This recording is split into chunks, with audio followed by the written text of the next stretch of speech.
time now for our 8:30 High Beam as we talk with the doc this morning. It is being brought to you by Mako's Pharmacy at 240 East 3rd Street in downtown Yorksville. Mako's Pharmacy, your local pharmacy with a caring and knowledgeable staff, which is focused on your health and wellness. Good morning, Dr. McKnight. How are you? Good morning, Brad. Thanks for sliding in today. Yeah, it feels like winter now, doesn't it? Good bit. Yeah, the calendar says fall, so I guess this is an autumn snow, right? I don't believe the calendar right now. I don't either.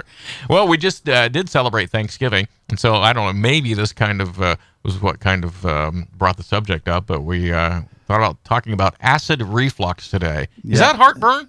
That's heartburn, yeah. Okay. And I bet you're right. I bet there's a lot of people that had some acid reflux after Thanksgiving. I'm trying to remember if I did. But it's pretty common, and there's a lot of different ways to treat it. And, we first talk about the treatments, which is anything from, a teaspoon or two of baking soda and some water to neutralize that stomach acid, or you can go to Tums and Mylanta. Then the next level up are the over-the-counter treatments like Pepcid. Zantac was recently taken off the market. Yes. But then from there you go to, we call them proton pump inhibitors. Some of those are over-the-counter like Prilosec OTC. But then you have ones like Nexium and Protonix and Prevacid. And I think the other one is Zegrid, which I don't use too often anymore. But those are prescription, and those are the strongest line of treatment. What's interesting, though, is when we prescribe these, especially the proton pump inhibitors, the prescription grade, the best, most effective, the insurance companies will send us a letter at some point when somebody's been on these for a couple of months, and they'll say, do you realize that this is only indicated for 12 weeks? Your patient has been taking this for 6 months, and you really need to talk about step-down therapy. So a lot of people take these long-term because it works well, but they don't realize that it puts them at risk for other conditions. Osteoporosis for one, and aspiration pneumonia is another one. And so they don't want us to take these long-term, but of course they love it when we're prescribing them long-term because they're making a nice profit, right? So double-edged sword. It is. And so we have to be careful because a lot of times what happens is you really have to talk about what's happening with this to understand the treatment. So what's happening is there's an overproduction of acid, and at the end of the esophagus, there's a muscle that should squeeze shut when food enters the stomach because the stomach is very acidic. It's a strong muscle that's squeezing and splashing acid around, and its primary purpose is to kill bacteria that you swallow and to digest protein. That's really its primary function. And so there's all this acid splashing. Well, if that muscle doesn't close tightly, that acid splashes back up into the throat and causes the heartburn. We call it water brash, where your mouth starts to water. Sometimes you'll have a cough, and that's the only symptom you have because the acid gets close to your vocal cords and it elicits a cough. So there's different symptoms. But the problem is that chronic acid in a place where it shouldn't be in your esophagus burns the lining of the esophagus, and it can lead to a condition called Barrett's esophagitis, which is a precancerous condition that can lead to esophageal cancer. That's the ultimate danger of prolonged acid reflux. And what we're doing with these medications is we're neutralizing the stomach acid, but we haven't fixed the reflux problem. Right. We're still refluxing. We just don't feel it because it's not that strong, almost a battery acid type of acid. A pH of 2 is very, very acidic. And so that can continue to irritate the esophagus and cause problems. That's why we shouldn't take it long term. So then the question is, well, how do I prevent that? What do I do if I have acid reflux? Right. That's what I love to talk about because if you smoke, if you drink too much alcohol or too much caffeine, that will cause that muscle to not close tightly. You will have more acid reflux. If you have a big belly, you have a big gut, that puts pressure in your abdominal cavity, and that puts pressure on that muscle to kind of open it up like a blowhole. And so those four, caffeine, alcohol, and nicotine, and obesity, are big predictors or predispose you to acid reflux. But then there's a lot of us who don't really fit that category that have acid reflux, and it's probably because we eat too much processed food, and in particular, we eat food that's harder to digest. So let's say, and I'm not. Go So ahead. it's not acidic food? It's not Or could it necessarily be? acidic food. It could be, yeah, Okay. like tomatoes. A Right. lot of people have problems with that, or maybe orange juice or something Mm-hmm. like that. But the problem is that we have to. I lost my train of thought. I was going so many different places.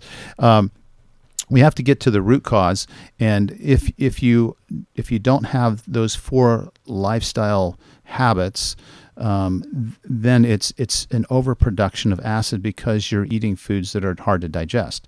So let's say, for example, and I'm not promoting this, but let's say you have a raw egg. You eat a raw egg.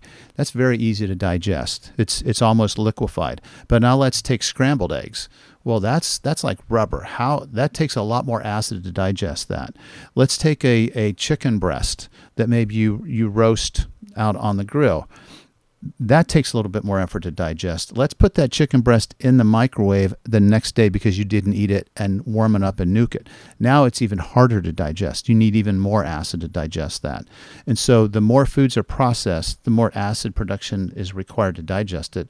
And that seems to be an issue. So with my Fit for Life class, people that clean up their diet, they get away from these processed packaged foods.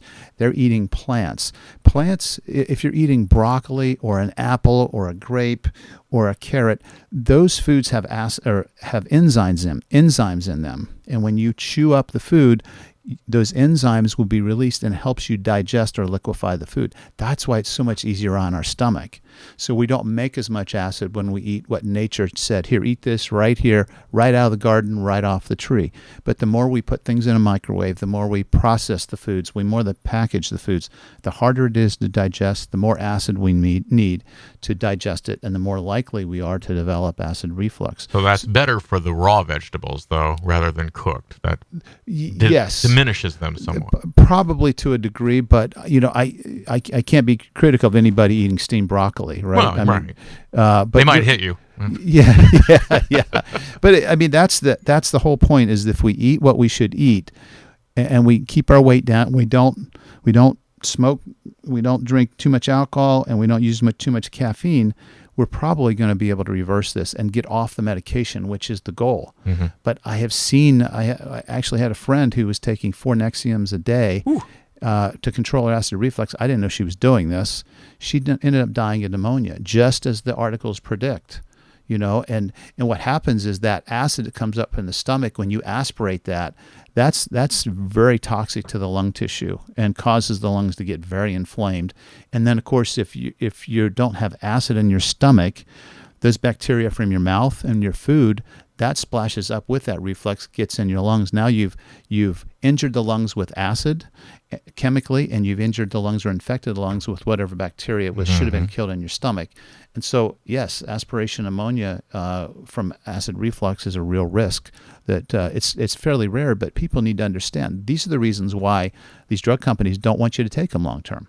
Yeah, and I actually had a friend who had the cancer, which seemed to be a result of acid reflux and Right. in long term, and he passed away. It's a very common cancer, and it's a pretty awful cancer because often at the end of life or towards the terminal stages, you can't swallow anymore, you can't eat, so we bypass that esophagus, we put a feeding tube in, and the quality of your life is really diminished. So this is a highly preventable condition, esophageal cancer, and acid reflux is so common. And it's easy to treat with the over-the-counter medicines, but just remember, when you're having that problem, your body's trying to get your attention and say, hey, look, you're doing something to me you need to fix because this isn't natural, this isn't good for me, and take care of these lifestyle issues to reverse it. And it's most of the time you can do it. So Tums once a week or once a month is not a big deal, but I don't think when you so. start to have this repeating, then you should contact your physician. That's right. Your stomach is acidic for a reason, and we're changing your chemistry, the nature of your chemistry with Tums. Every now and then, not a big deal. But if it's chronic, you're causing some problems. You're changing the way your body should function, and there's a price to be paid for that. All right. Well, I don't have to worry about tomato paste then. That's good to hear.